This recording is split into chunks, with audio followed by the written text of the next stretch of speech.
Lo que vamos a hacer hoy día es presentar un test que se llama el test de causalidad de Lagrange, un nombre que no me gusta mucho, por razones que vamos a discutir en unos momentos más, pero partamos por definir qué es lo que queremos decir con eso. Estos tests se utilizan con bastante frecuencia, típicamente para tratar de evaluar lo que vamos a llamar como precedencia estadística de una serie respecto a otra.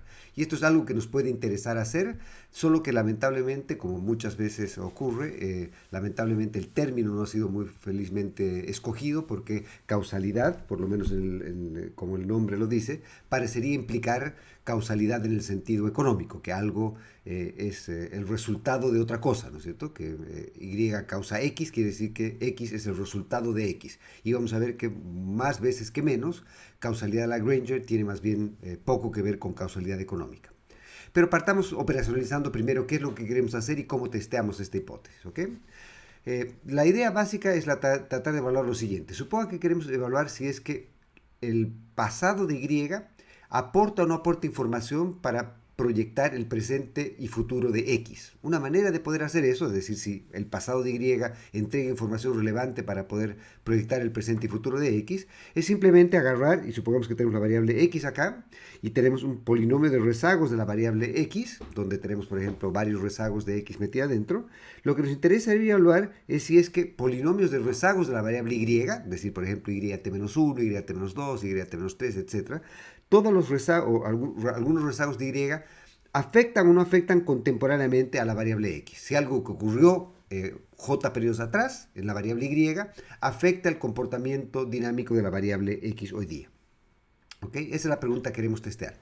Y como este es un test en el que queremos evaluar si es que Y afecta o no a la variable X hoy día, y las hipótesis nulas siempre son las hipótesis más simples, la hipótesis nula y simple debiese ser que Y no afecta o no causa en el sentido de Granger a X, y por lo tanto lo que queremos testear es si el polinomio de rezagos B sub L, este de acá, son todos los coeficientes asociados a este polinomio iguales a 0, no entran, y por lo tanto la mejor representación para X sería simplemente una representación univariada de X. No hay nada en el pasado de Y que aporte información relevante para predecir el presente o futuro de X, ¿ok? Y por lo tanto lo que queremos evaluar es que como hipótesis nula, que Y no causa en el sentido de Granger a X, esa es nuestra hipótesis nula, o Y no precede estadísticamente a X, que es la mejor manera de probablemente llamar a este test. ¿Okay? Obviamente podríamos por simetría querer evaluar si es que X no causa en el sentido de Granger a Y o X no precede estadísticamente a Y, y la manera de hacer eso sería exactamente lo mismo, solo que ahora tenemos un polinomio de rezagos para X acá, un polinomio de rezagos para Y acá, y lo que queremos es testear si este polinomio de rezagos son todos estadísticamente iguales a 0 o no. Si estadísticamente son iguales a 0, entonces diríamos que X no precede o no causa en el sentido de Granger a Y. Y en el otro lado, si es que el polinomio de rezagos B sub L son estadísticamente iguales a 0, entonces decimos que Y no precede estadísticamente a X. ¿Okay? ¿Cuáles son las maneras de hacer este test? Hay varias maneras, pero la manera más simple de hacer este test es simplemente la siguiente. Supongan que yo quiero testear la hipótesis nula, que Y no causa en el sentido de Granger a X o Y no precede estadísticamente a X. La manera en que hago esto, simplemente corro primero un modelo univariado en el que regresiono X contra rezagos de X y nada más, ¿no es cierto? Llamo a los errores que resultan de eso la suma de cuadrados de los errores del modelo restringido. ¿Por qué restringido? Porque obviamente estamos restringiendo acá a que todos los coeficientes asociados a los rezagos de Y sean estadísticamente iguales, o sean iguales a 0. Ese sería el modelo restringido. Con eso saco la suma de cuadrados del modelo restringido. Luego estimo el modelo en el cual incorporo los rezagos de Y, y al incorporar los rezagos de Y obtengo los U-gorros de este modelo. Con eso saco la suma de cuadrados residuos del modelo no restringido, que en este caso sería el SSR1. Obviamente esta suma de cuadrados residuos va a ser siempre menor que esta de acá, porque estamos incluyendo variables irrelevantes o relevantes. Al incluir variables, la suma de los residuos, como hemos visto antes, siempre va a caer, y por lo tanto esta diferencia va a ser siempre positiva. Lo que estamos tratando de evaluar es si esta diferencia es estadísticamente distinta de 0 o no. La manera de hacer este test entonces es que si es que los U's fuesen normales, entonces sabemos que la distribución exacta en muestras pequeñas y en muestras asintóticamente grandes va a ser la misma, y la propiedad exacta de este test va a ser un test F con P grados de libertad en el numerador y T menos, ahora les digo qué quiere decir esto, los grados de libertad en el denominador. P entonces es el polinomio de rezagos, el orden del polinomio de rezagos de B sub L. Entonces estoy asumiendo que acá hay, yo qué sé, 4 rezagos, por ejemplo, que estoy tratando de testear. Si es que hay 4 rezagos metidos acá. Entonces, quiero testear que estos 4 coeficientes son estadísticamente iguales a 0, entonces acá el P sería igual a 4. Y acá estoy asumiendo que el grado del polinomio de rezagos de X, el A, y el grado de polinomios de rezagos de Y, en este caso de B, tienen el mismo orden, y estoy asumiendo que tienen el mismo orden P. Por eso es que el número de grados de libertad acá es T menos 2P menos 1, que sería el número de grados de libertad con los que estoy haciendo la estimación de este modelo, ¿no es cierto? ¿Sí? Porque acá he perdido P parámetros en la estimación, o perdón, P grados de libertad, otros P grados de libertad, y obviamente el 1 viene dado por la constante que típicamente incluimos también en nuestro modelo de regresión cuando estimamos esto, ¿no es cierto? Y esto entonces sería, el G sub 1 sería el test para evaluar la hipótesis nula que Y no causa X. Obviamente si hiciéramos el test para evaluar si es que X no causa Y, nos iríamos a esta otra ecuación y haríamos lo mismo, ¿no es cierto? Un modelo en el que solamente incluimos los rezagos de Y, además de la constante, y esa sería nuestra suma cuadrada de los residuos del modelo restringido. Después incorporamos los rezagos de X, sería la suma cuadrada de los residuos del modelo no restringido, y así sucesivamente, ¿ok?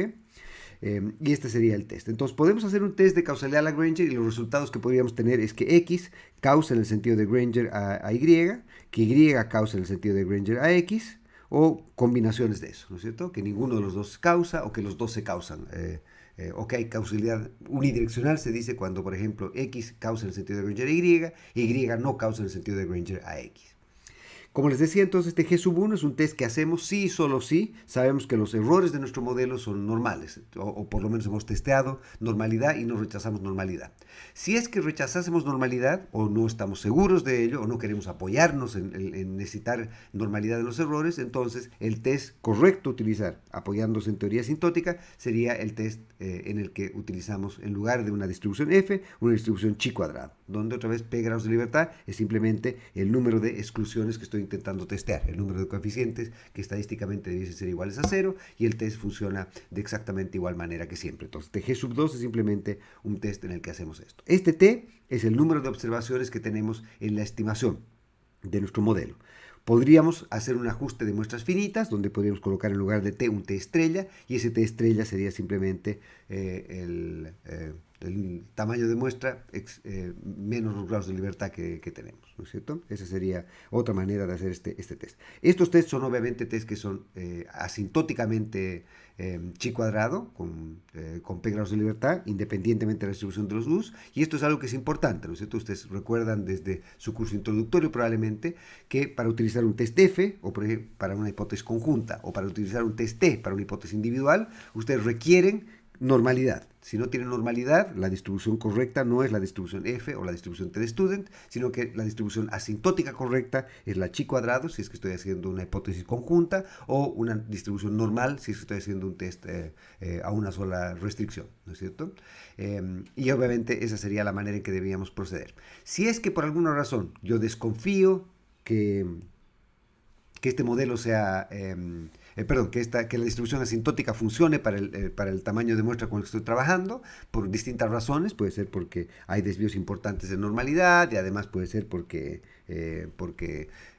el polinomio de rezagos metido en A sub L, por ejemplo, está lo suficientemente cerca del subunitario, etc. Entonces puede ser que nosotros prefiramos hacer algún refinamiento asintótico y utilizar Bootstrap, por ejemplo, para calcular los valores críticos. ¿Cómo haríamos entonces? Calculamos este test, el G sub 2, como lo hemos dicho, con los datos, y luego de haber hecho eso, lo que hacemos es, en lugar de ir a una tabla de una chi cuadrado con P grados de libertad, lo que hacemos es hacemos un Bootstrap o hacemos un Monte Carlo, si es que tenemos una distribución para estos U's que estamos imponiendo, y con eso lo que hacemos es que, producto del Bootstrap, vamos a obtener un valor crítico, y lo que hacemos es comparar entonces el G sub 2 que nos salió con los datos contra el valor crítico que resulta de haber realizado el refinamiento asintótico mediante Bootstrap, por ejemplo. Y con eso entonces tendríamos el estimador, o perdón, la manera de testear la hipótesis nula para el tamaño de muestra que estamos enfrentando y para las características específicas del problema que tenemos. Entonces, si es que tenemos alguna duda de que teoría asintótica esté funcionando o opere para el tamaño de muestra que tenemos o para la persistencia con la cual estamos trabajando, es mejor hacer algún refinamiento asintótico para obtener el valor crítico con el cual comparar nuestro G sub 2 que resulta de acá. ¿Ok? Hay algunas implicancias importantes respecto a cómo opera este test y que es importante tomar en cuenta. La primera de ellas es que acá hemos asumido que teníamos P parámetros, que eran las restricciones que queríamos testear, y una cosa que implícitamente hemos supuesto y que muchas veces los softwares hacen, por ejemplo, Evius o típicamente tiene un comando para evaluar causalidad Lagrange y lo llama COS. Este es el comando, obviamente mal escogido el nombre porque como les había dicho antes, este test no es un test de causalidad, al menos como lo entendemos en economía, pero bueno, esa es la manera en la que típicamente se hace eso. Entonces lo que nos pregunta el software generalmente es simplemente cuál es el número de rezagos que debéis incluir y si uno le dice 3 rezagos, entonces lo que va a hacer es que parejamente va a incluir 3 rezagos acá, 3 rezagos acá, 3 rezagos acá y 3 rezagos acá. En el fondo lo que va a hacer es que va a estimar un var bivariado de orden P. ¿Sí? Va a estimar un var bivariado de orden P. Y obviamente puede ocurrir que haya un pequeño problema ahí, ¿no es cierto? Y el pequeño problema puede ser que en realidad necesitamos que el var sea de orden P para conseguir que los residuos sean ruido blanco en sentido vectorial, pero por ejemplo eso se debe a que necesitamos 3 rezagos de X para conseguir que esta ecuación de acá nos dé rezagos que son ruido blanco. Pero en esta otra ecuación bastaba con tener, por ejemplo, un solo rezago en alguna variable y alguna otra variable, 2 rezagos, etc. Entonces lo que ocurría en ese caso es que hemos simplemente y necesariamente hemos aumentado la dimensión total del problema y lo que eso crea es que puede sesgar esto hacia rechazar la hipótesis nula en algún caso, cuando sobre todo tenemos sobredimensionamiento en alguna parte de esto. Entonces, por ejemplo, supongamos que en realidad el modelo para X debiese ser 3 rezagos de X y un solo rezago de Y, como lo que estoy tratando de testear es si es que todos los coeficientes asociados a los rezagos de Y son estadísticamente iguales a 0, puede ser que aunque efectivamente Y cause en el sentido de Granger a X, porque hay un rezago de Y que afectaría a X, el hecho de haber eliminado, por ejemplo, o el hecho de incluir, además del primer rezago, el segundo y el tercer rezago, pueden hacer que en inferencia yo no rechace la hipótesis nula, cuando en realidad la hipótesis nula no es correcta. Por lo tanto, entonces, tal vez no sea aconsejable, o no tal vez, sino no es definitivamente aconsejable, cuando yo voy a hacer un test de causalidad Lagrange, el utilizar la representación var para tratar de con eso determinar el grado del polinomio. Lo mejor es simplemente ir ecuación por ecuación. Entonces, por ejemplo, yo quiero testear causalidad Lagrange de YX, entonces me centro solamente en esta ecuación y encuentro cuál debería ser el grado del polinomio acá, el grado del polinomio acá. Si es que quiero testear causalidad Lagrange de X a Y, entonces me centro ahora en la segunda ecuación y no me preocupo del sistema en su conjunto porque, como hemos dicho, podríamos tener problemas por ese lado. ¿Ok? Este es un punto importante a tratar. Segundo punto importante a tratar es que este test, por lo menos como está presentado acá, requiere que el sistema sea débilmente estacionario, es decir, que la representación var de este sistema sea tal que en el módulo de los eigenvalues de la matriz F correspondiente a este var esté toda dentro del círculo unitario. Si es que eso no ocurriese por alguna razón, entonces esta distribución que hemos derivado no va a ser la distribución correcta que debemos utilizar. Vamos a discutir algo respecto a eso cuando veamos series no estacionarias un poco más adelante. ¿Okay? Por ahora entonces requieren estacionalidad para que estos tests operen y por lo tanto es importante que se cercioren que efectivamente eso es así.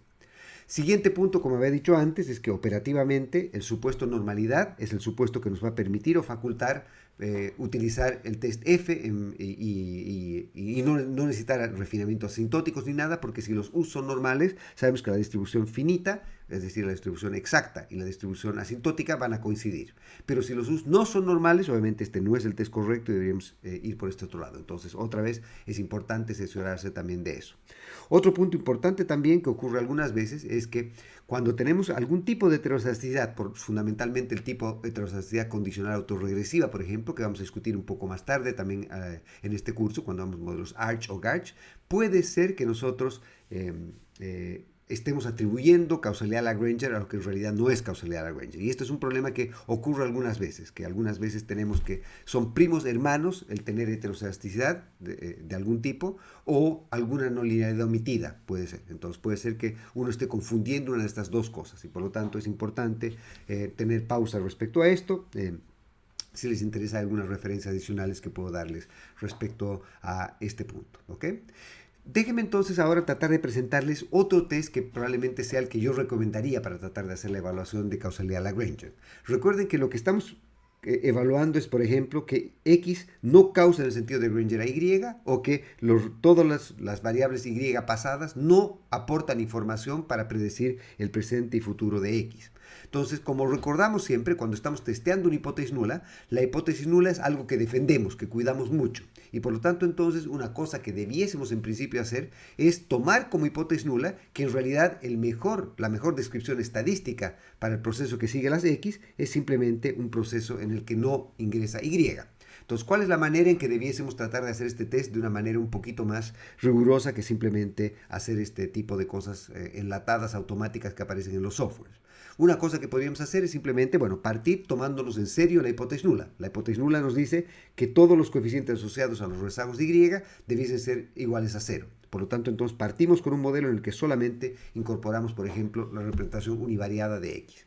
Y por lo tanto, entonces ustedes escogen el mejor proceso autorregresivo para X.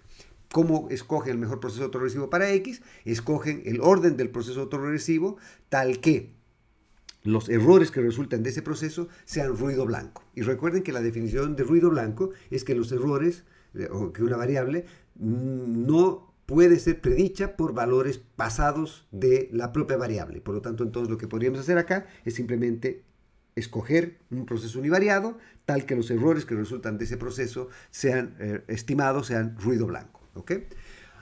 Y ahora, si recuerdan la distinción que habíamos hecho entre ruido blanco e innovación en el curso, una cosa que debiese ocurrir entonces es que si es que nosotros tenemos un proceso en el cual tenemos innovaciones, que los Y no afectan a los X, que Y no afecta a X, entonces lo que debería ocurrir es que el U-gorro que resulta de nuestra representación univariada, que es ruido blanco, es decir, que no hay nada en el pasado de la información que me ayude a predecir el presente o futuro de ese U-gorro, debiese ser también el caso que el U-gorro debiese ser innovación para los rezagos de Y. Es decir, que el rezago de Y no debiese entregar información relevante para predecir lo que debiese ser el componente no sistemático de X, que hemos sacado después de haber obtenido la mejor representación univariada. Entonces, una manera de poder hacer ese test es un test indirecto en el que en primer lugar estimamos un proceso autorregresivo, guardamos los errores de ese proceso, verificamos que esos errores sean ruido blanco.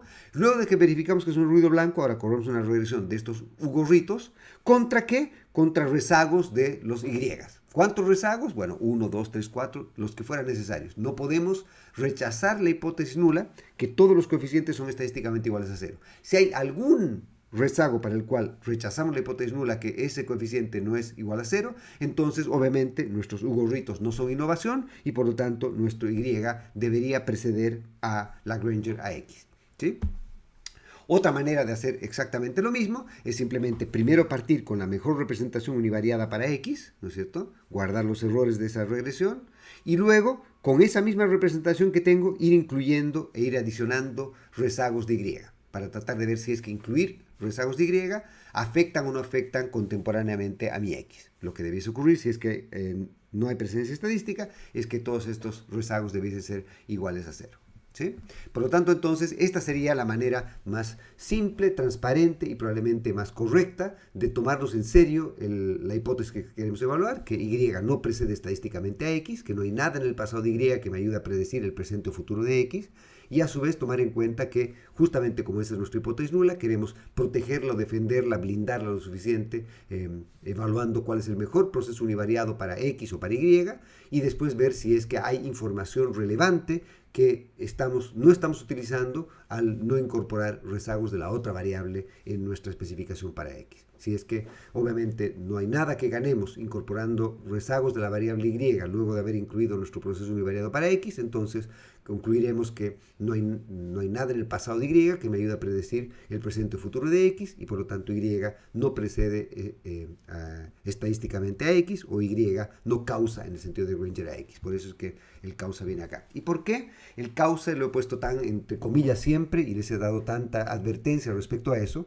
porque es tremendamente importante siempre recordar, y lamentablemente esto no ocurre muchas veces, hay mucho paper que aún hoy día incorrectamente asume que haber evaluado causalidad Lagrange o testeado causalidad Lagrange tiene algún tipo de implicancia desde un punto de vista económico, es decir, que causalidad Lagrange y causalidad desde el punto de vista económico tienen algo que ver, están relacionados en la misma dirección. Es decir, que si yo demuestro causalidad de Lagrange, también estoy demostrando causalidad económica de una serie a otra. Y eso claramente no es así. Vamos a ver eso justamente en un instante más.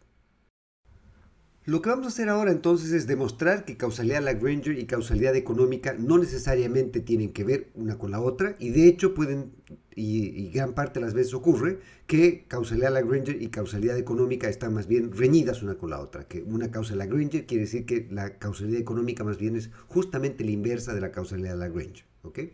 Lo que voy a tratar de hacer entonces es mostrarles un ejemplo 2 en los cuales eso efectivamente ocurre y voy a partir con un ejemplo muy simple. Este ejemplo muy simple es un modelo de Bob Lucas, de Robert Lucas. Este modelo también se llama el modelo de los árboles de Lucas, y el modelo de los árboles de Lucas lo que intenta hacer es tratar de mostrarnos cómo en equilibrio general los precios de los activos debiesen determinarse. ¿Okay?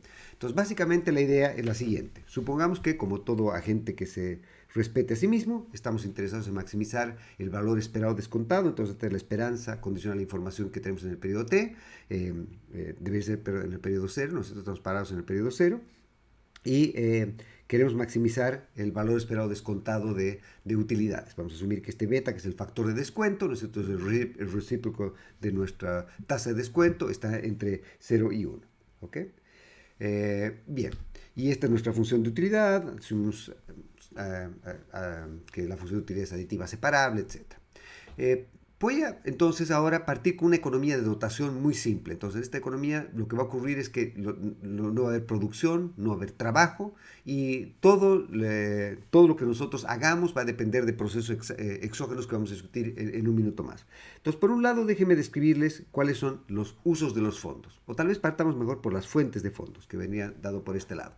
¿Qué podemos tener? Entonces, vamos a asumir que en esta economía lo que se consume son manzanas, ¿ya? Entonces, acá lo que tenemos en este C serían manzanas, ¿ok?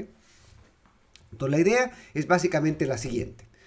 Supongamos que existe un árbol en esta economía, y esta economía, como existe ese árbol, y ese árbol es el único árbol que genera manzanas. Por lo tanto, entonces, lo que nosotros vamos a hacer es que vamos a consumir las manzanas que resultan de ese árbol.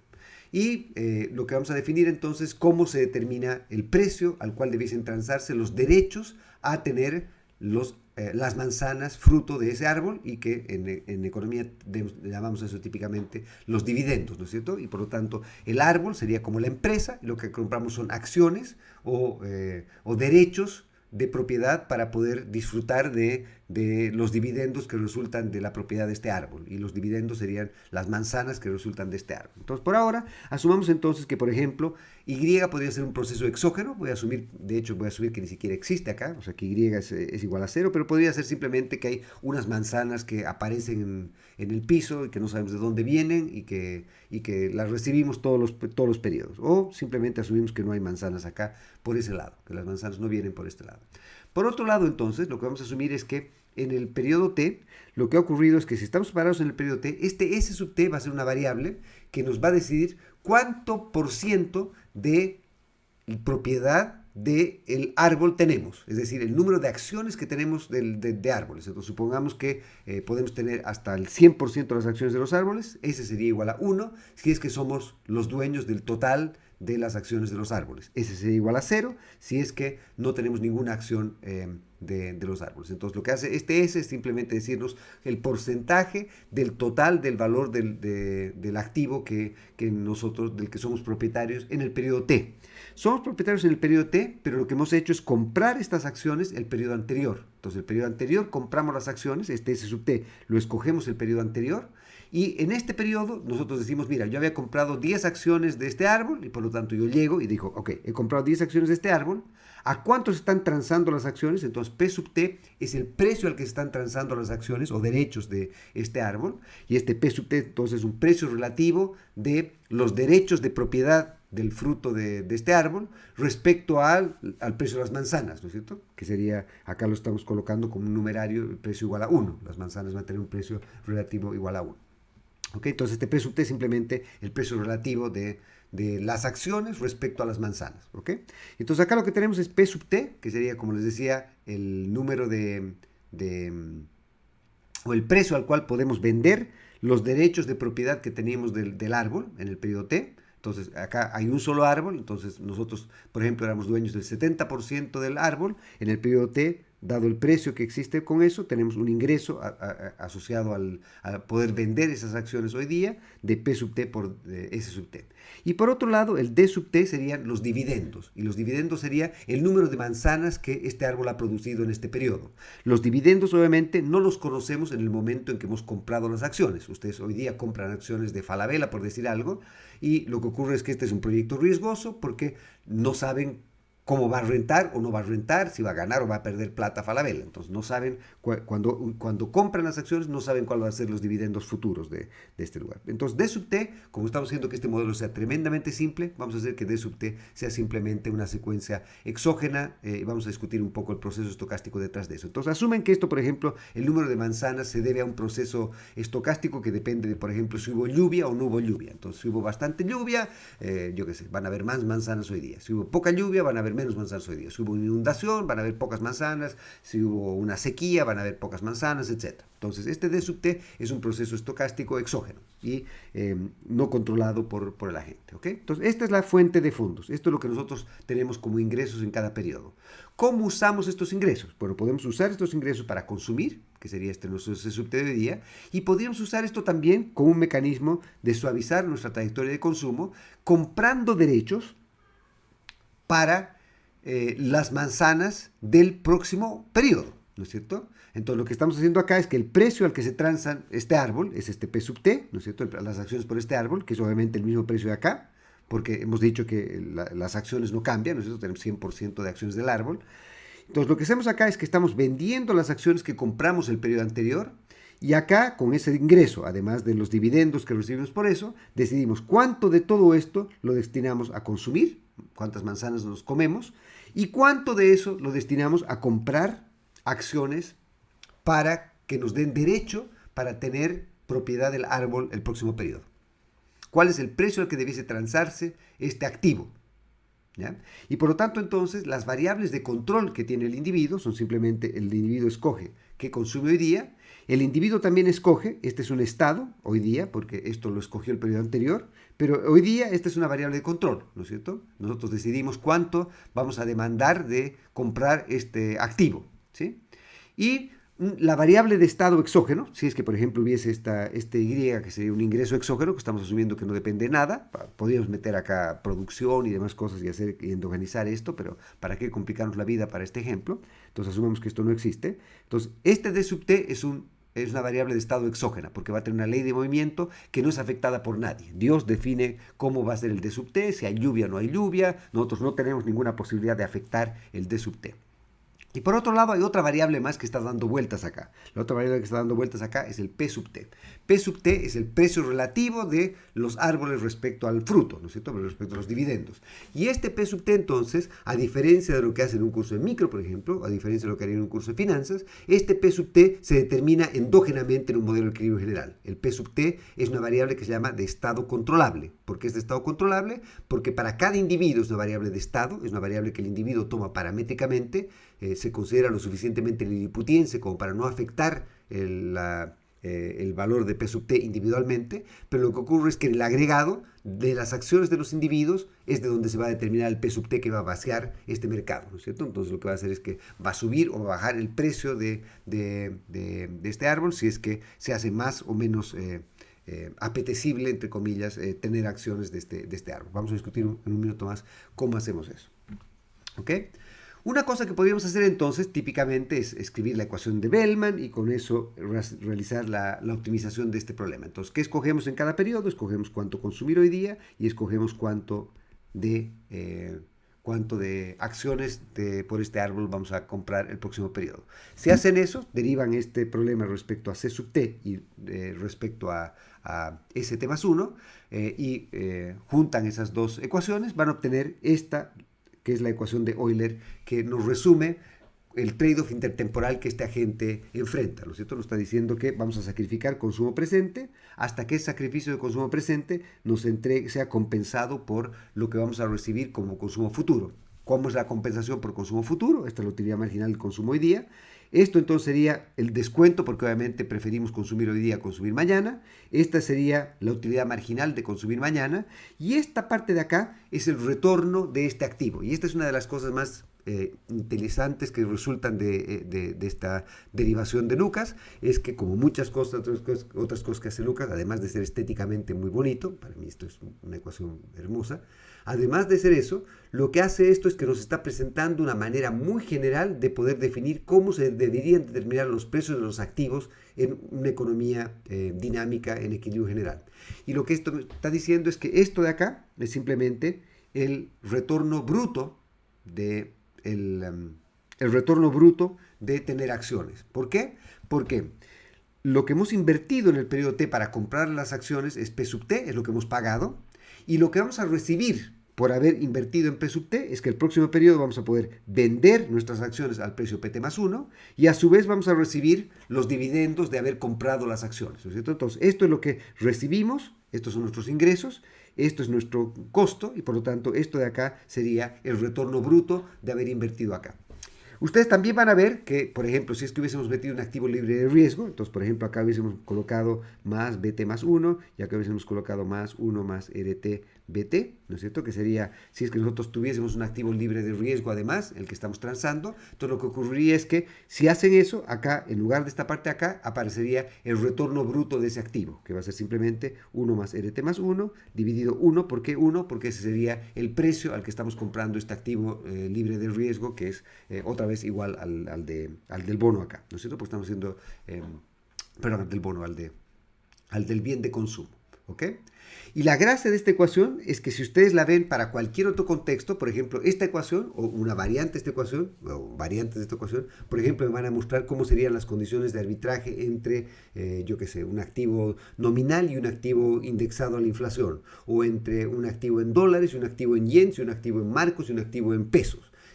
Y etcétera, etcétera, etcétera. Entonces, esta manera de representar esta expresión de acá es tremendamente general e interesante, porque además nos está mostrando cómo los agentes racionales debiesen tomar decisiones intertemporalmente. ¿Ok? Lo que voy a intentar hacer ahora es presentarles una simplificación a este problema. Y la simplificación de este problema va a ser que vamos a, en lugar de trabajar con una función de utilidad genérica, vamos a trabajar con una función de utilidad lineal. ¿Por qué estoy haciendo esto? Porque quiero que la aritmética me salga bastante simple. De hecho, en algunos exámenes pasados y algunos cursos pasados he pedido que se juegue con qué pasaría si es que no trabajamos con este supuesto. Vamos a ver que, bueno, revisen ustedes que no hay, que desde un punto de vista formal por lo menos no es demasiado, las conclusiones no van a ser distintas a las que vamos a obtener acá.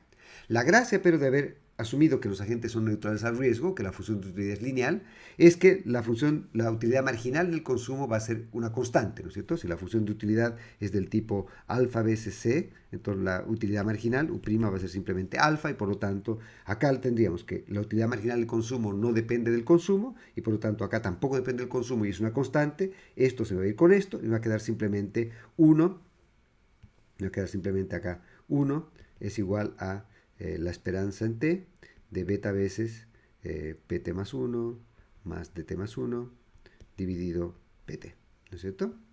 ¿Sí? ¿De acuerdo? Y entonces, ¿qué más podemos hacer acá? Pues lo que podemos hacer acá es que simplemente voy a pasar, el pt lo voy a pasar al otro lado, porque obviamente como el pt lo conozco en el periodo t, no es estocástico, no depende de la esperanza en t, es algo que conocemos en el periodo t, y esto entonces se vuelve simplemente pt es igual a la esperanza en t de beta veces pt más 1 más dt más 1. ¿Sí? Por otro lado, este beta lo voy a pasar a dividir acá, entonces va a quedar pt sobre beta es igual a la esperanza en t de pt más 1 más dt más 1, y simplemente acá por convención voy a llamar a 1 sobre beta, lo voy a llamar 1 más r. Entonces acá simplemente he hecho eso, ¿ya? Obviamente como el beta está entre 0 y 1, quiere decir que el recíproco, que es 1 más r, debería ser mayor que 1.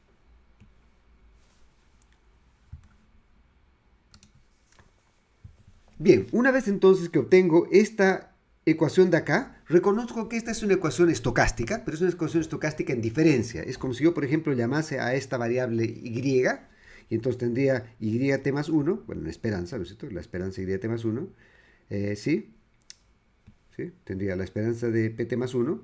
Y al otro lado tengo la misma variable, pero rezagada un periodo. Como está rezagado un periodo, esto es simplemente una ecuación en diferencia de primer orden.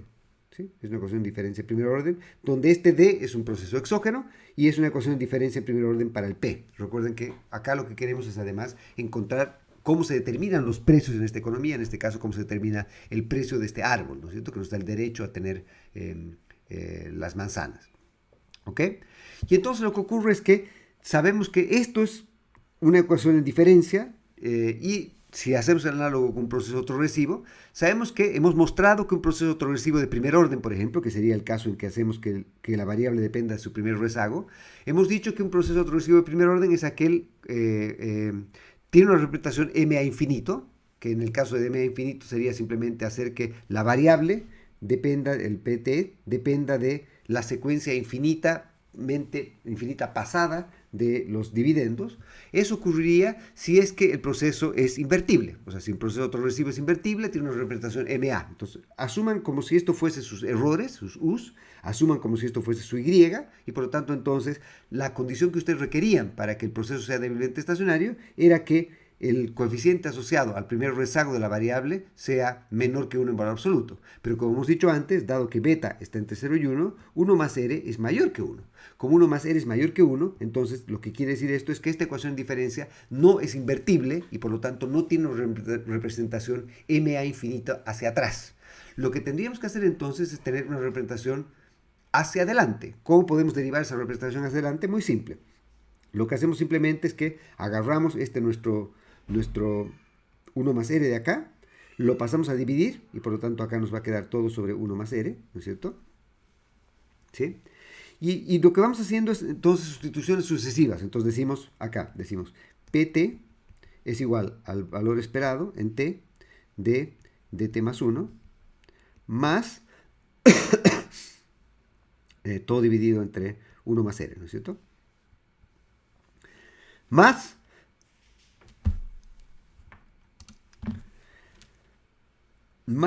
pt más 1 dividido 1 más r, ¿sí?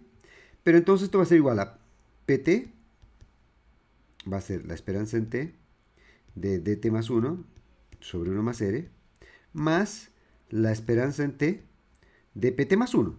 Pero pt más 1 yo lo podría expresar como esto mismo que tengo acá, pero un periodo adelante. Entonces eso va a ser simplemente la esperanza en t, acá nos faltaría 1 sobre 1 más r, ¿no es cierto? La esperanza en t, ¿de qué? De dt más 2 dividido 1 más r, más pt más 2.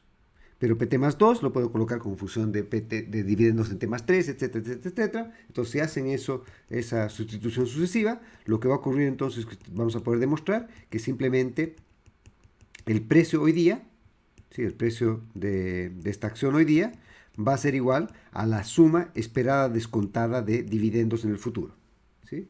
Y esto es justamente la expresión que está acá. Y este es la manera en que estamos descontando esto. Recuerden que 1 más R era igual a 1 sobre beta, por lo tanto esto es simplemente igual a beta a la J de dt más j. Entonces, ¿qué nos está diciendo esto? Esto nos está diciendo simplemente algo que nos han enseñado desde nuestro primer curso de finanzas, ¿no es cierto? En nuestro primer curso de finanzas nos han dicho que el precio de un activo, de una acción, es igual al valor esperado descontado de sus dividendos futuros. Y eso es correcto, pero es correcto en este entorno bastante simple y Mickey Mouse, en el que hemos hecho que la función de utilidad sea lineal y por lo tanto la utilidad marginal del consumo era constante. Si es que eso no fuese el caso, entonces resolver este problema es algo un poquito más complicado, yo diría bastante más complicado. Típicamente asumo que lo harían en su curso, en alguna parte del curso de macro, y si no, siempre hay una oportunidad con algún electivo que puedo dictar para intentar discutir cómo podríamos meter asset pricing en este tipo de modelos también, ¿ok? Entonces, lo que quiero decir es que esta implicancia que hemos sacado, que se saca en un curso de finanzas introductorio, es correcta solo para este caso muy particular, ¿ya? Pero acá, como estamos intentando otra vez mostrarles cómo funciona este ejemplo, entonces vamos a asumir que efectivamente este resultado es correcto. El precio de las acciones hoy día depende del flujo esperado descontado de dividendos futuros. Y esto obviamente tiene implicancias importantes también, ¿no es cierto? El valor de un activo no está dado por la historia del activo. No nos sirve saber que el activo, que una empresa le fue espectacularmente bien para saber cuánto vale hoy día. Lo que necesitamos para saber cuánto vale la empresa hoy día es cuánto de dividendos va a poder generar en el futuro. Supongo que ustedes están parados a final del siglo XIX y son accionistas de la mejor empresa de carruajes, ¿no es cierto? Carruajes de caballos. Obviamente esa empresa además tenía, yo qué sé, los Rolls Royce de los caballos, de los carruajes, con cosas de oro, toda la cosa, una belleza. Maravillosos los carruajes, ¿no es cierto? Y obviamente, si ustedes creyesen y esa empresa le iba espectacular, entonces ustedes dirían esa empresa vale millonadas. Bueno, obviamente lo que ha ocurrido después de eso es que apareció el señor Ford con su modelo T y por lo tanto desde ese momento el mercado ese cambió radicalmente y por lo tanto pese a que esa empresa ha tenido dividendos espectaculares en el futuro, en el pasado, esa empresa vale nada probablemente en el presente y en el futuro una vez que aparecieron los autos, vale muy poco. Lo mismo ocurrió con Blockbuster, lo mismo ocurrió con Kodak, lo mismo ocurrió con todos esos lugares. No nos sirve de nada saber qué es lo que ha ocurrido en el pasado, lo que nos importa es saber cómo le va a ir a la empresa en el futuro. Y esta es probablemente la enseñanza más profunda y la más importante que nos entregan los modelos de expectativas racionales, es que nos dicen justamente que si tenemos agentes racionales, agentes que no son idiotas, lo que debiese ocurrir entonces es que los agentes debiesen ser forward-looking. Y forward-looking quiere decir que los agentes toman decisiones basados en lo que esperan que ocurra en el futuro. El pasado les sirve solo si es que el pasado les ayuda para proyectar lo que creen que va a venir en el futuro. El pasado por sí mismo no es importante para un agente racional. No somos nostálgicos en ese sentido. La nostalgia nos sirve solamente si es que nos permite descubrir cosas importantes del futuro. Y por lo tanto, esa es una implicancia muy importante de este tipo de modelos. Yo creo que una implicancia muy importante respecto a la manera en que los economistas pensamos respecto a otro tipo de cientistas sociales, ¿no es cierto? Entonces, si hubiesen acabado su curso de finanzas, esto hubiese terminado ahí. Les hubiesen dicho el precio de los activos es igual, debiese reflejar el valor esperado descontado de los dividendos o las utilidades futuras. Y punto. Y ahí terminaría. Aplausos, terminó el curso. Obviamente en un curso de macro y en un curso de equilibrio general, eso más bien es el principio de la búsqueda, ¿no es cierto? No nos sirve quedarnos con esta formulación general. Lo que necesitamos es encontrar una manera de poder determinar el precio del activo hoy día en función del estado hoy día. Y eso es lo que se llamaría la regla estado contingente, que es lo que vamos a tratar de encontrar. Como hemos dicho antes, P sub T es lo que llamamos un estado controlable, porque el P sub T es tomado por cada agente paramétricamente, pero el P sub T va a surgir endógenamente las decisiones que los agentes toman. Entonces lo que necesitamos ahora es tratar de encontrar cómo resolvemos este problema.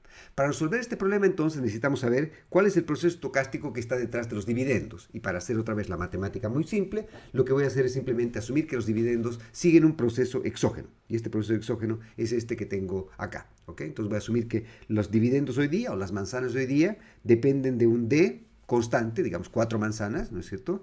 Más un shock, el shock de hoy día, que es que, yo qué sé, hoy día llovió mucho y la tierra estaba fértil y fue todo, recuerden que es exógeno, ¿no es cierto? Es un shock exógeno, y entonces el B fue positivo, entonces en lugar de tener 4 manzanas, vamos a tener 5 manzanas como dividendos. O si es que las cosas fueron mal, hubo una inundación o hubo sequía o lo que fuera, este B puede ser negativo y en lugar de tener las 4 manzanas acabamos con una manzana o lo que fuera, ¿ok?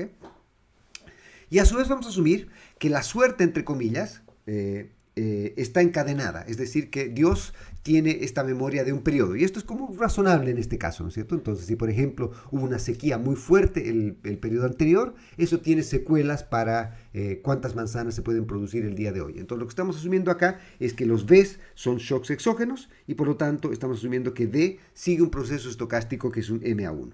¿Sí? Es un MA1, donde estos Bs son ruido blanco con esperanza cero, varianza sigma cuadrado si quieren, ¿ok?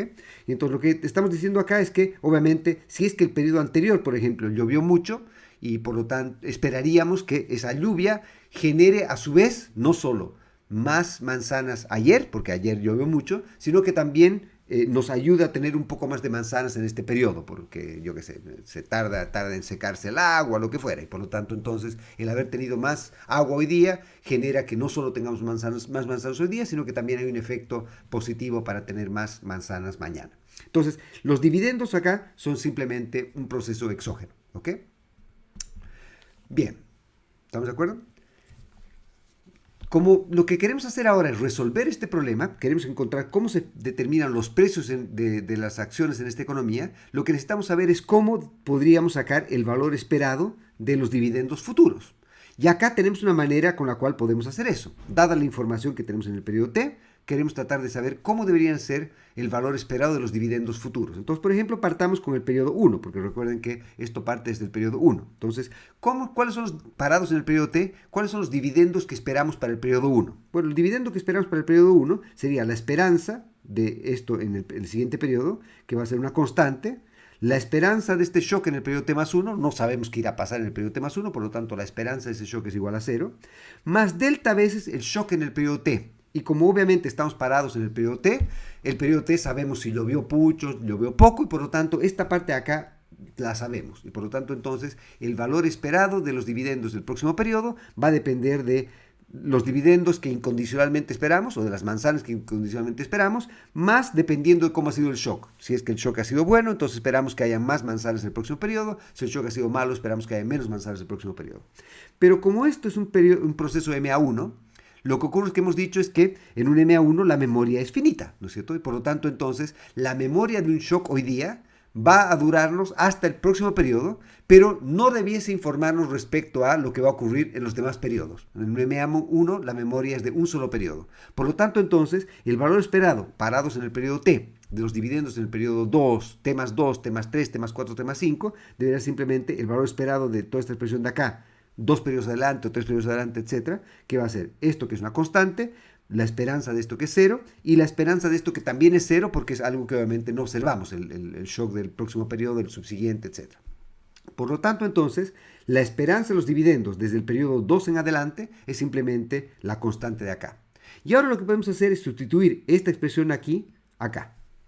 ¿Sí? Y con eso calcular cuál es el valor esperado de esto. Y con eso obtener lo que vamos a llamar la State Contingent Rule, o la regla estado contingente, que me dice cómo se determina el precio del activo ahora. Entonces les pediría que con calma en la casa demuestren que dado que el R dado que todo esto de acá está entre 0 y 1, entonces se puede demostrar que el precio de la acción hoy día debiese simplemente resumirse en esta parte de acá. Esta parte de acá resulta de justamente este shock de aquí, en el periodo T más 1, vamos a poder ver qué ha ocurrido con el shock en el periodo T, y todo lo demás resulta de que esta parte es común acá. Entonces tienen que factorizar esa parte acá y recordar que la suma partes de J igual 1 y no es de J igual 0. Demuestren entonces que el precio de este activo es simplemente igual a esto. Y esto hace bastante sentido.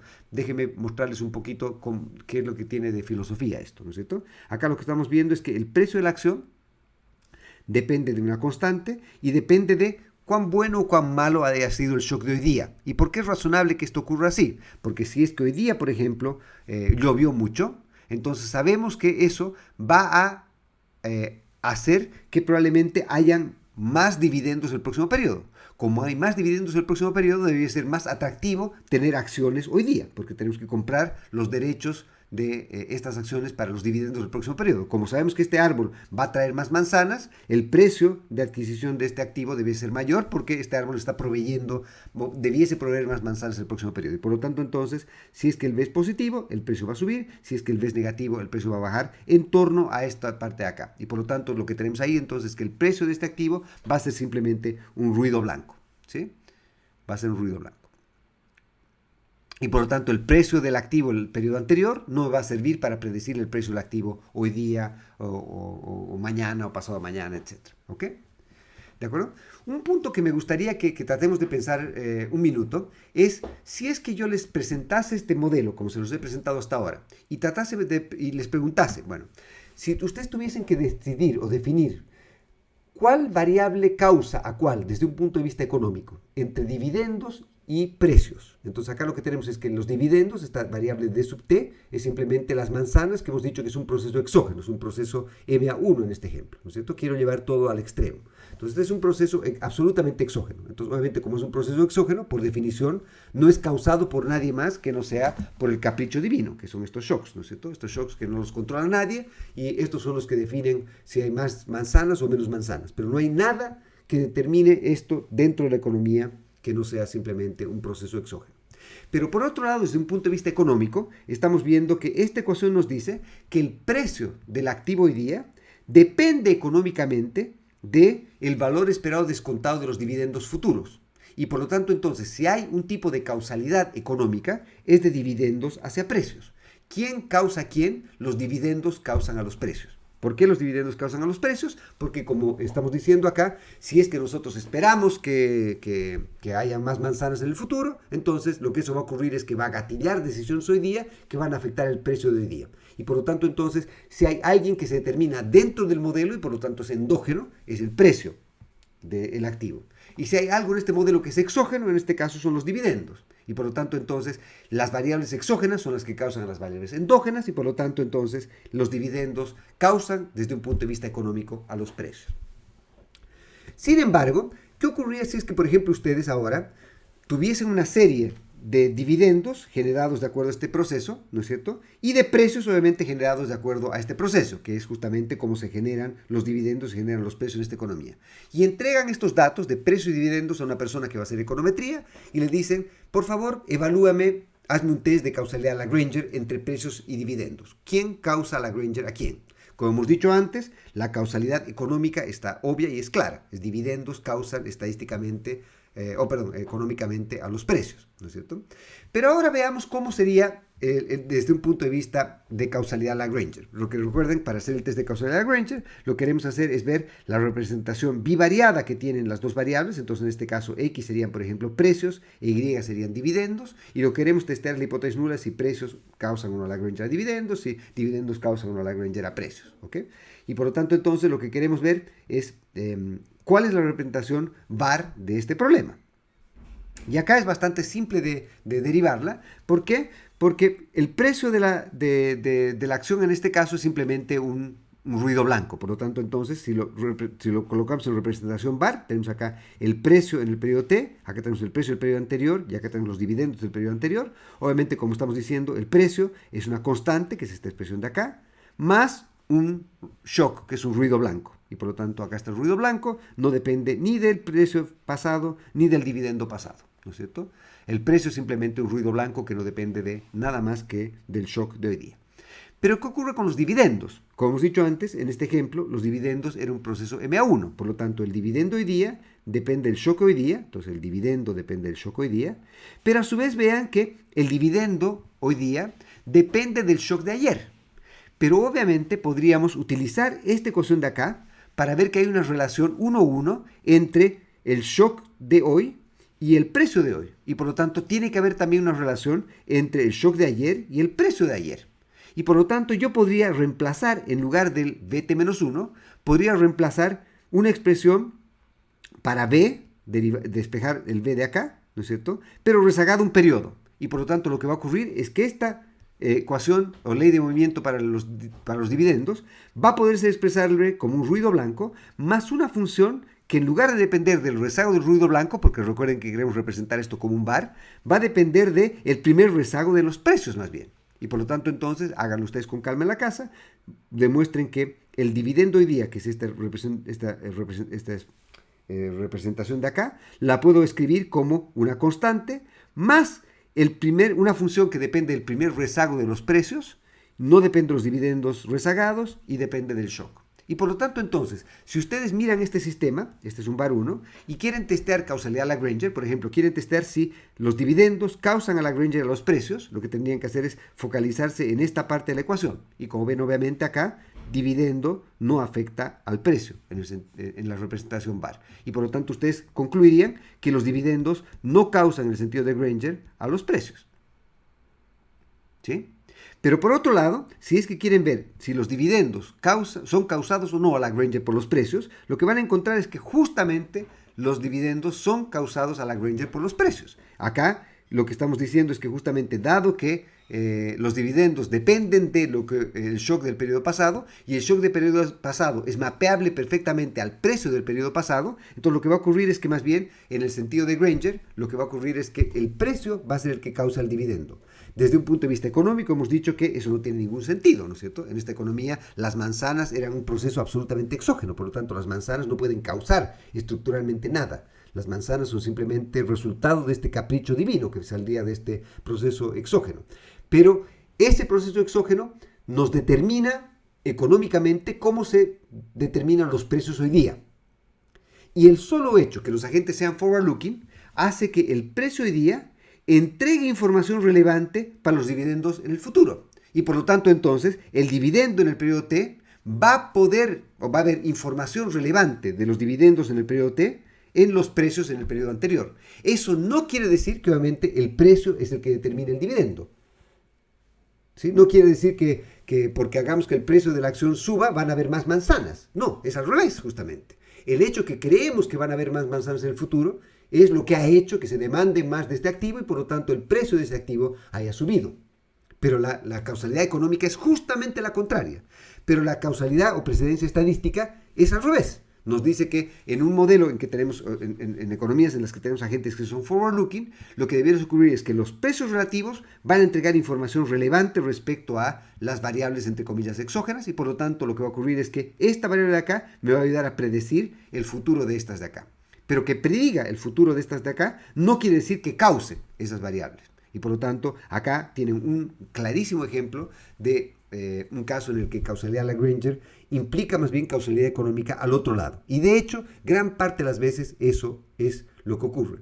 En los modelos en los que, en economías forward-looking, típicamente lo que va a ocurrir es que precios relativos de activos y ese tipo de cosas van a entregar información relevante de procesos exógenos futuros y por lo tanto entonces esas variables van a causar en el sentido de Granger a otras variables, pero no necesariamente causan económicamente. Y por lo tanto, esta es una advertencia muy importante que hago porque mucha gente ignora este hecho y asume que causalidad Lagrange quiere decir lo mismo que causalidad económica y cree que al haber demostrado causalidad Lagrange está demostrando causalidad económica en la misma dirección, donde probablemente la causalidad económica es justamente al revés. Déjenme presentarles un ejemplo más de este tipo de casos, ¿ok? Supongan que ahora ustedes están en un modelo de una economía en la cual en lugar de tener estas acciones, lo que tienen es lo que habíamos dicho antes, un activo libre de riesgo. Entonces lo que tienen es que acá tienen sus restricciones CT más BT más 1, van a comprar activos libres de riesgo, estos, y el que nos entrega un retorno, estos son los activos que compramos el periodo anterior, ¿no es cierto?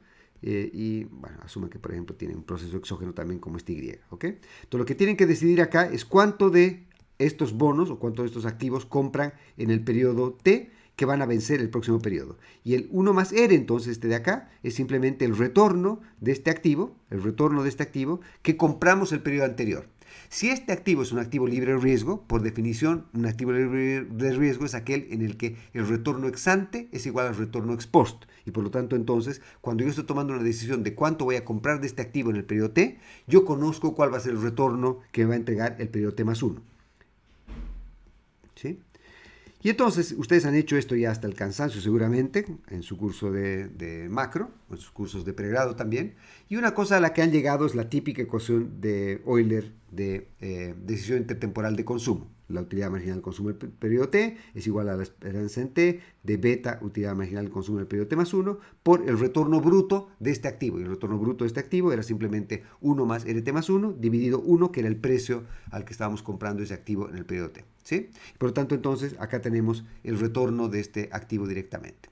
Como les decía antes, a diferencia del caso anterior, en un activo libre de riesgo, el retorno ex ante es igual al retorno ex post y por lo tanto es conocido en el periodo T. Entonces, eso quiere decir que este 1 más RT más 1 puede salir de esta esperanza y venirse acá. Y por lo tanto, entonces yo podría resolver simplemente para 1 RT más 1 como una función de esta expresión de aquí.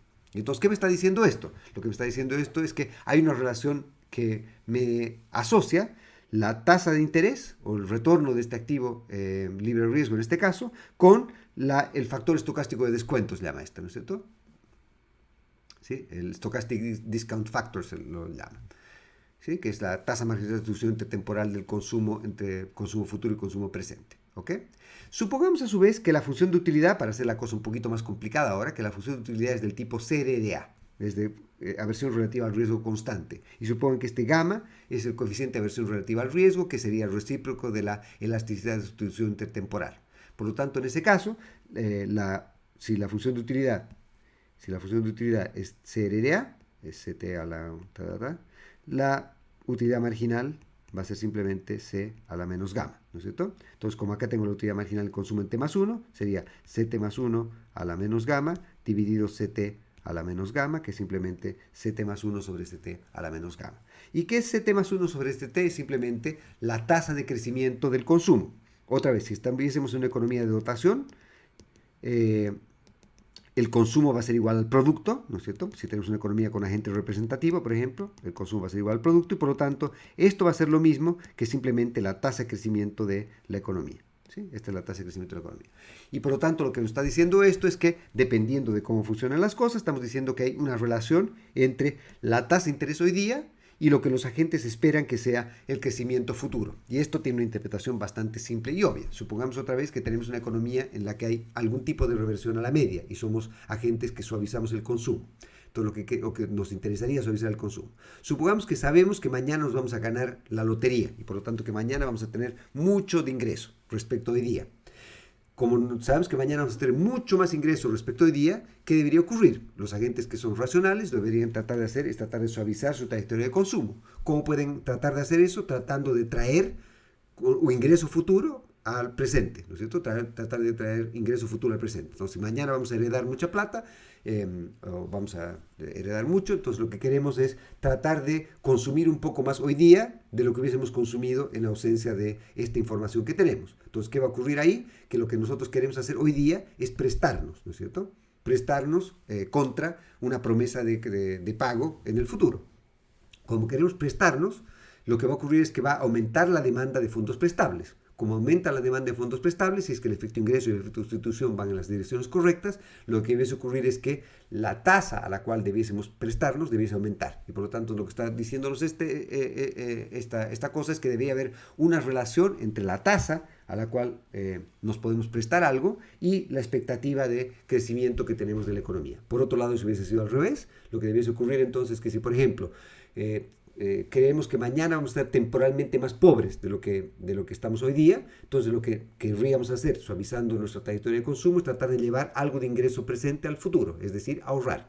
Cuando ahorramos, lo que hacemos es aumentamos la oferta de fondos prestables. Al aumentar la oferta de fondos prestables, debiese ocurrir que el retorno de esos fondos debiesen caer, la tasa de interés debiese caer, y por lo tanto entonces también teníamos una asociación en estos casos. Pero vean que acá lo que estoy haciendo entonces es simplemente asumir que hay un proceso exógeno que nos determina si la economía va a crecer o no. Entonces supongamos otra vez que tenemos una economía de dotación y entonces cuánto vamos a crecer va a depender simplemente de un proceso exógeno, ¿sí? A veces por suerte se crece más, a veces por suerte se crece menos, no hay nada endógeno que podamos hacer para cambiar eso. Por lo tanto, entonces, otra vez, si es que tuviésemos que definir quién causa quién acá, vemos que desde un punto de vista económico, ¿quién causa quién? Como hemos dicho que esta parte acá, el crecimiento es exógeno, y el crecimiento no lo puede determinar nadie más que un proceso exógeno cualquiera.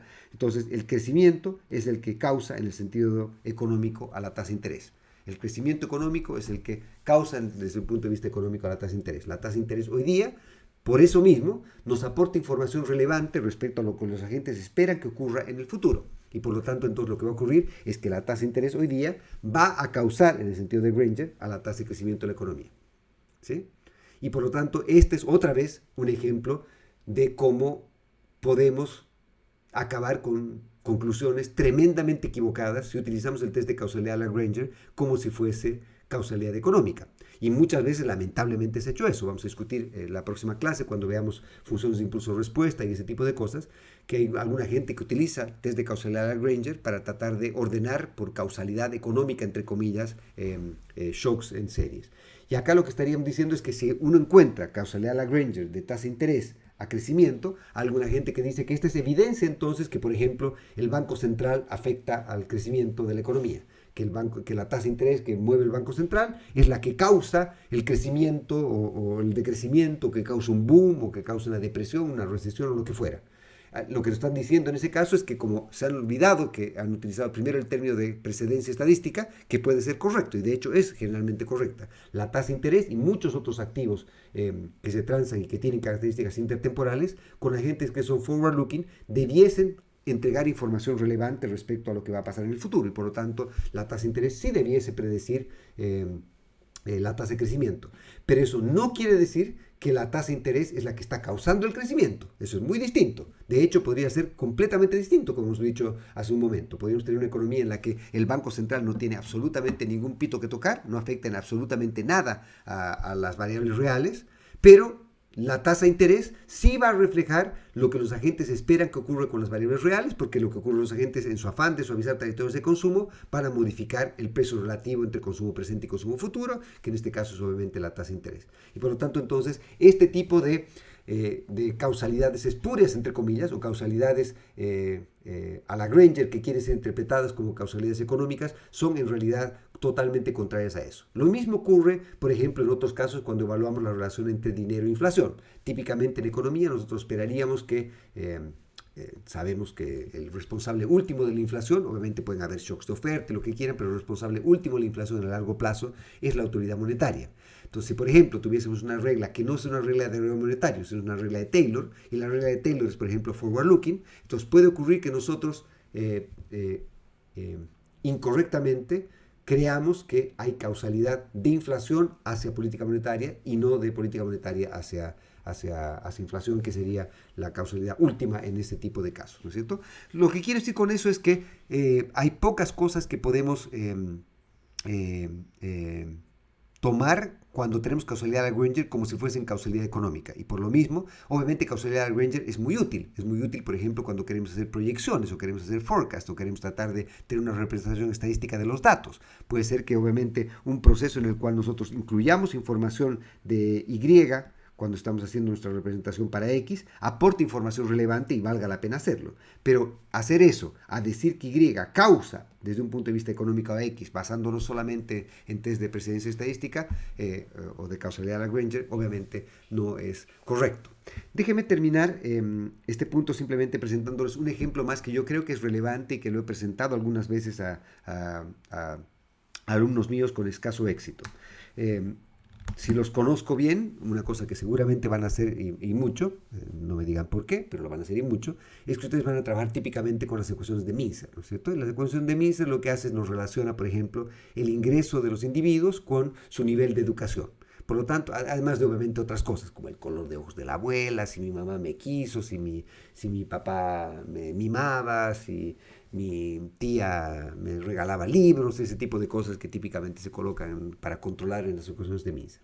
Pero típicamente también controlamos la parte fundamental que colocamos es justamente porque la ecuación de Mincer muchas veces se utiliza para tratar de encontrar el retorno a la educación, es simplemente tenemos en covariable dependiente el logaritmo del salario y con variables independientes, o con una de las variables independientes tenemos, entre comillas, independientes o exógenas, tenemos al nivel de educación de las personas. Entonces lo que hacemos ahí es simplemente implícitamente estamos asumiendo que es la educación la que determina el ingreso, ¿no es cierto? Y desde un punto de vista temporal es correcto eso, ¿no es cierto? O sea, porque obviamente ustedes están estudiando hoy día y los estudios que están haciendo hoy día van a determinar cuál va a ser su ingreso futuro. Pero desde un punto de vista filosófico más profundo, la decisión de cuánto estudiar, cuánto trabajar, tomando todas las implicancias intertemporales que esto tiene, porque estudiar es una decisión intertemporal que ustedes están tomando, y por lo tanto invertir en capital humano es una decisión intertemporal. Cuánto estudiar, o si estudian o no estudian, o qué carrera estudian, depende de lo que ustedes esperan que sean sus ingresos futuros. ¿Sí? La decisión en este caso entonces cuánto estoy estudiando, cuánto estudio, cuántos años de escolaridad voy a tener, pero cuántos años de escolaridad voy a tener depende de lo que yo espero que vayan a ser mis ingresos futuros. Si es que yo creo que, y por ejemplo, que voy a estudiar. Muchas veces uno decide que va a estudiar algo porque cree que le va a ir mejor económicamente en una cosa que en otra. Otras personas pueden decidir que quiere estudiar algo versus otra cosa porque va a sentir infinitamente feliz haciendo esa cosa versus la otra. Y no necesariamente por satisfacción o por recompensa económica, ¿no es cierto? Pero esa es una decisión intertemporal y por lo tanto lo que estamos viendo en ese caso particular es que lo que está determinando desde un punto de vista profundo, económico, es nuestras perspectivas de ingreso futuras, son las que están determinando cuánto nos educamos hoy día. Como resultado va a ocurrir que después cuánto nos educamos hoy día va a servirnos para predecir con cuánto nos educamos o cómo nos educamos en el pasado, va a ayudarme a predecir cuánto voy a ganar hoy día, mañana, en el futuro. Pero la decisión económica es probablemente una decisión en la cual las cosas desde un punto de vista lógico y económico, probablemente vinieron del otro lado. Y esto es algo que es tremendamente importante tomarlo como moraleja. Es crucial hacer siempre, y espero que todo alumno mío haga esta distinción, y reconozca que causalidad económica y causalidad a la Granger, y por eso que no me gusta llamar la causalidad a la Granger, aunque vamos a ver a nuestro amigo Clyde Granger, que ha ganado el Nobel por varios de sus aportes, pero el nombre no me parece muy feliz, ¿no es cierto? El nombre de causalidad parecería, por secretaría, estar atribuyendo algún atributo que en realidad no tiene este test. Este test no nos está diciendo, es una variable causa desde un punto de vista fundamental, profundo, a otra. Lo que nos está diciendo es que esta variable precede estadísticamente a la otra o nos ayuda a predecir a la otra. Y esa es probablemente la mejor manera en que podríamos acabar con esto. Entonces, causalidad de Lagrange no es un test de causalidad económica, pero causalidad de Lagrange puede ser útil para evaluar precedencia estadística, para tratar de tener modelos estadísticos que evalúen la dinámica y las consecuencias dinámicas de eventos en el tiempo.